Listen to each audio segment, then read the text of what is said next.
just know like we did yesterday. All right, so first, how do we know degrees or radians? Well, if we look at the problem, we can't tell, but because there's a given domain, we look at this given domain and there's degree symbols, so that's how we're going to know we're using degrees in this problem. Again, you won't ever get to just pick which one you like. There will always either be something in the problem that tells you what to use, or the directions will tell you. Never ever will you just get to choose. All right, so first thing we have to do is get sine of x by itself. So we divide by 4. Notice this is just like those problems on that review packet, so we divide by 4. We get sine squared x equals 1/4. Some of you are still forgetting when you take the square root, you take the positive and the negative.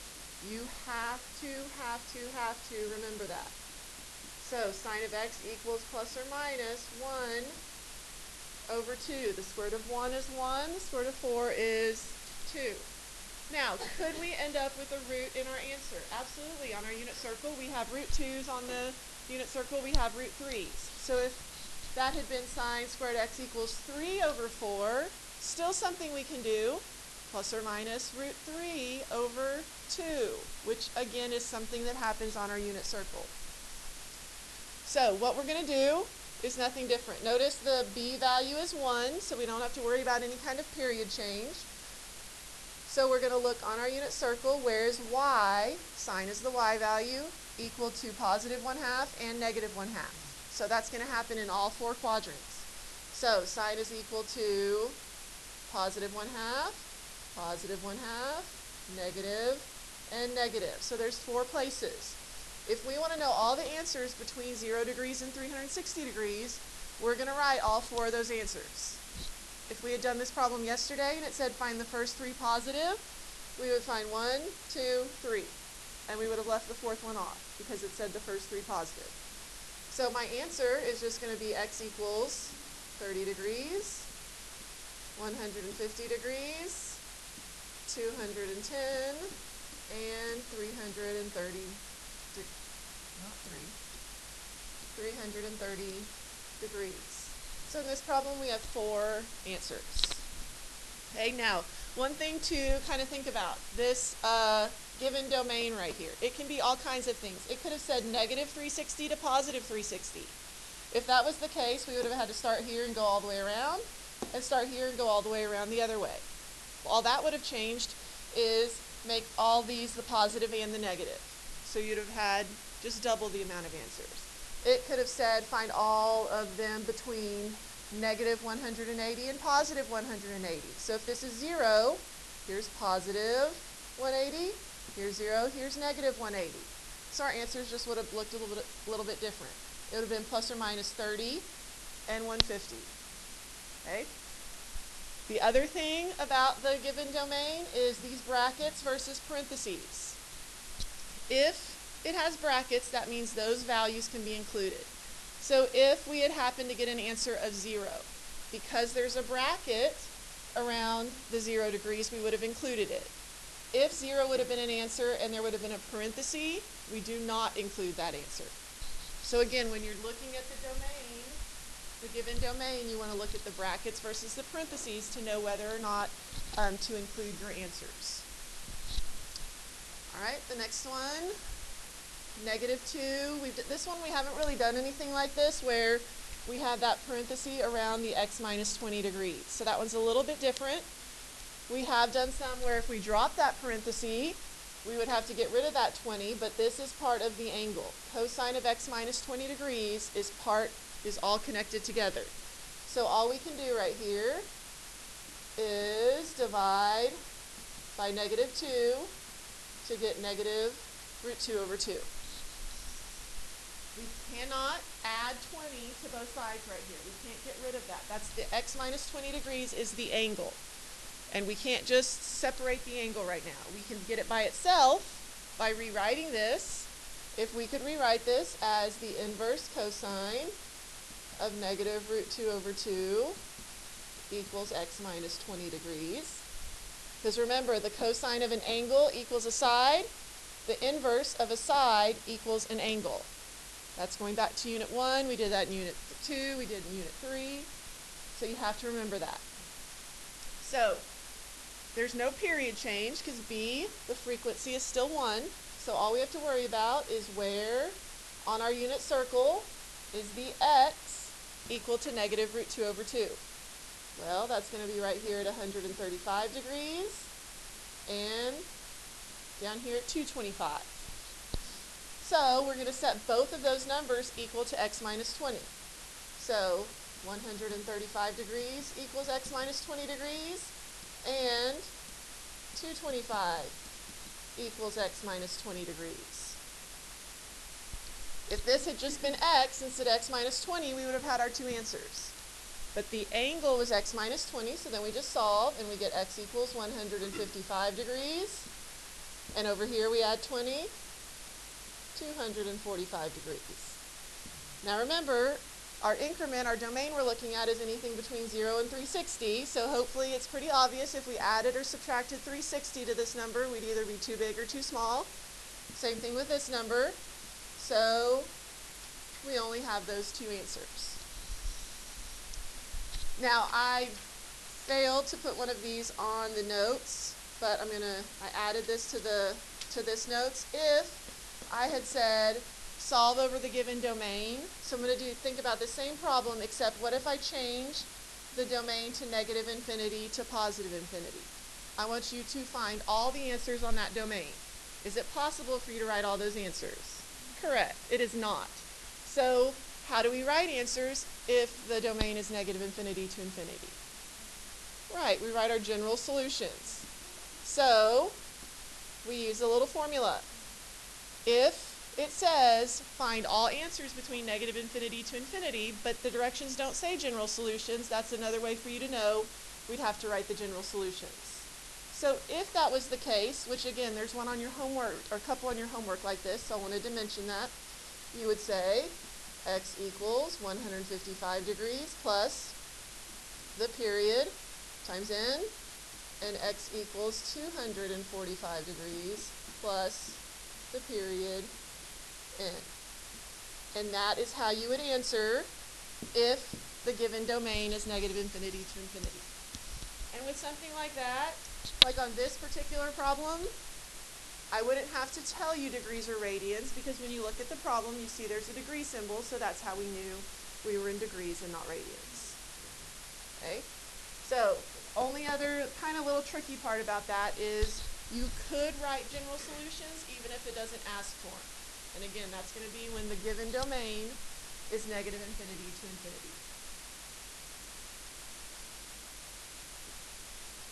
Alright, next one, secant of 2x equals root 2. Degrees or radians, we can look at the domain given, and we know that that is going to be in radians.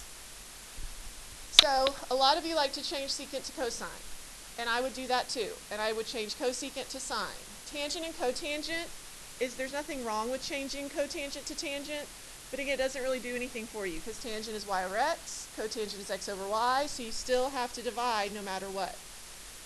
With secant to cosine, you just have to look on the unit circle for that value. When you do that, remember, if you change one side to the reciprocal, you have to change the other. So, secant of 2x, yes, 1 over cosine would be correct, and that's if we're using the calculator, but we're not using the calculator. So I would just make this cosine of 2x. Those are reciprocals. Therefore, if I change it to the reciprocal on the left, I have to change it to the reciprocal on the right. Now, we do not make you rationalize in pre-calc. 1 over root 2, if that was an answer, you can leave it like that. But you do have to recognize rationalize versus unrationalize. You have to recognize the two. If you can recognize those two, and the two that come up all the time, we started talking about them in Unit 1, is 1 over root 2. If we were to rationalize that, that becomes root 2 over 2. And 1 over root 3 equals root 3 over 3. If you can memorize or learn that those two are the same, it is going to save you a lot of time. Because a lot of you are coming up to me and saying root 3 over 3, that's not on the unit circle anywhere. Well, it is. When you do the x divided by y or y divided by x, it just comes out unrationalized, and then if you rationalize it, you get that number. So those two right there are going to come up a lot. I can't tell you that it's always going to be rationalized or always unrationalized. You're going to see them both. So just be sure you know both ways.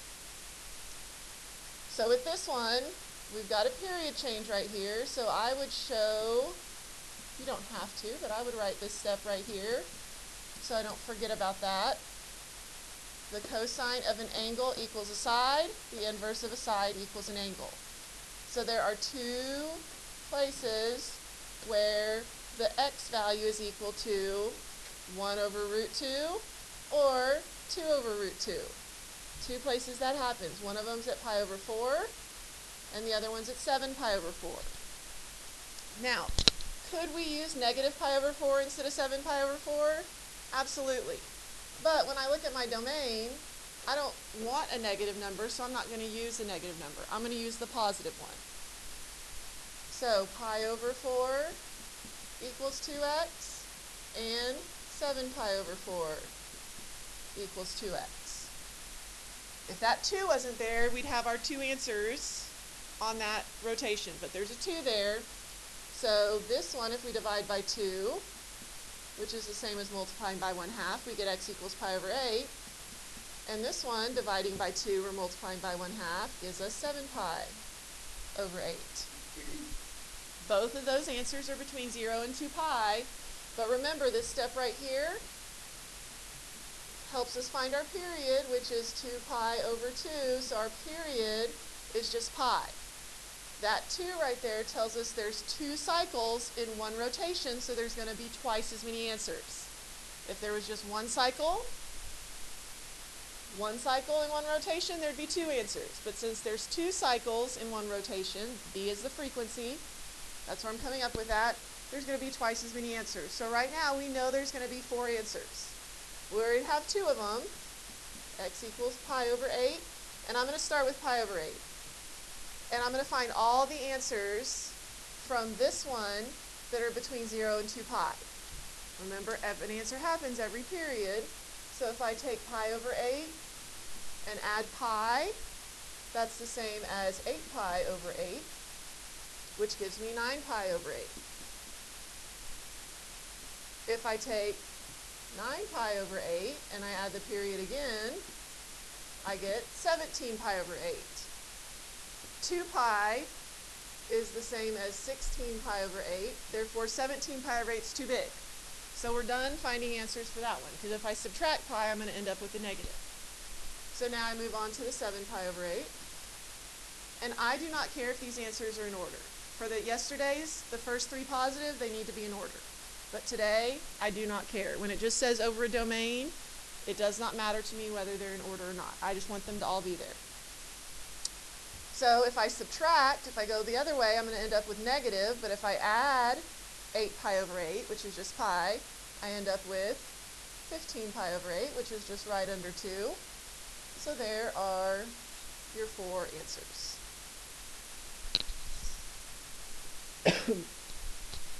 Again, this problem could be asked, find the general solutions, find the first 3 positive, or find over a given domain. We could change the domain on this one and say find all of them between negative pi and positive pi. That's a possibility. So it just depends on where you go on the unit circle to find your particular answers, or if you add the period or subtract the period. And if writing your general solutions for this is helpful, then you can do that every single time. Don't include it in your answer on this one, but you could do that if it was helpful.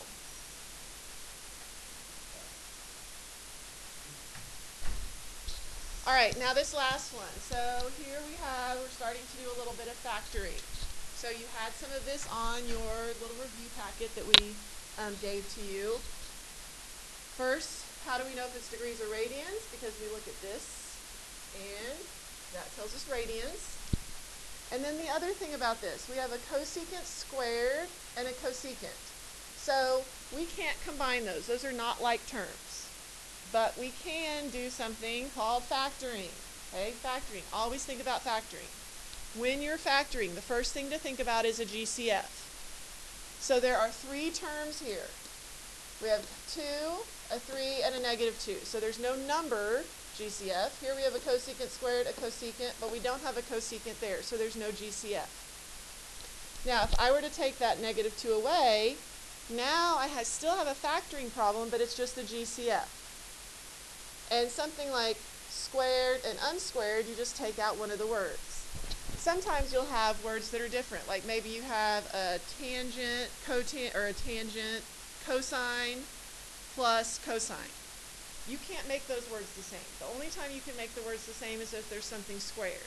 So if you can't make the words the same, then think about factoring. Take out a GCF. So again, this is just a regular factoring problem. It's a trinomial. So we have to set up our two parentheses and set it equal to 0. Now, what's nice about these words is they aren't going to just be outrageous.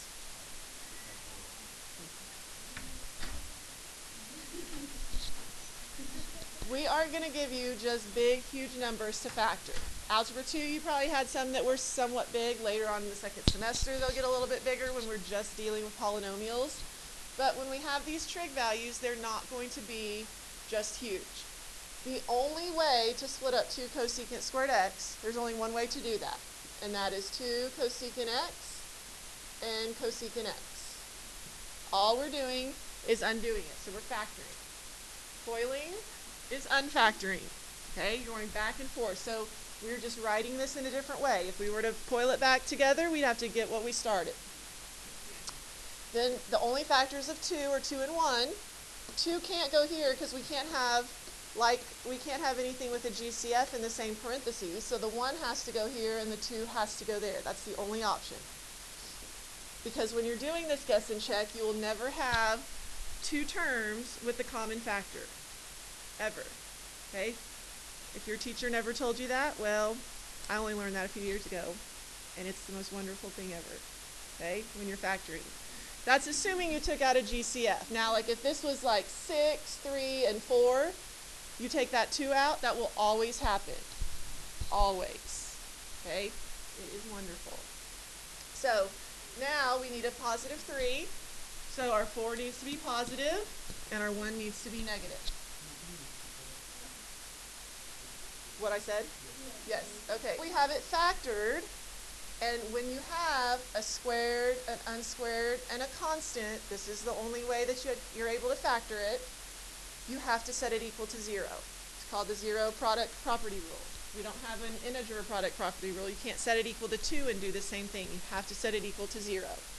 Just like if it was 2x squared plus 3x minus 2 equals 0.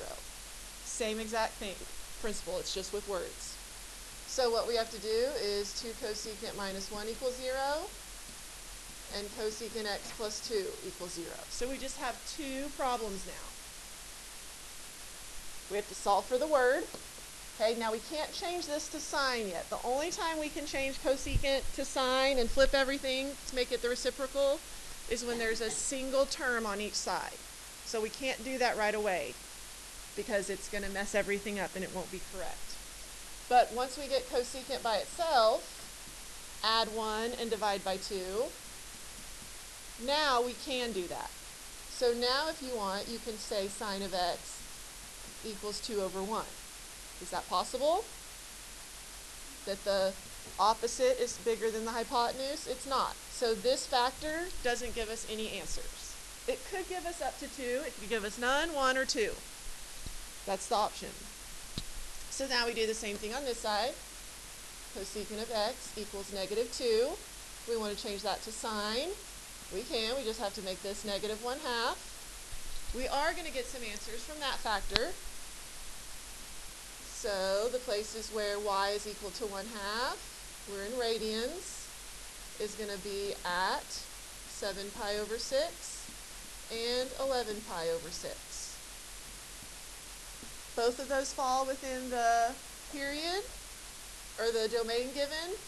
Notice the period is 2 pi, so if we added or subtracted 2 pi to either one of those, it would either be too big or too little.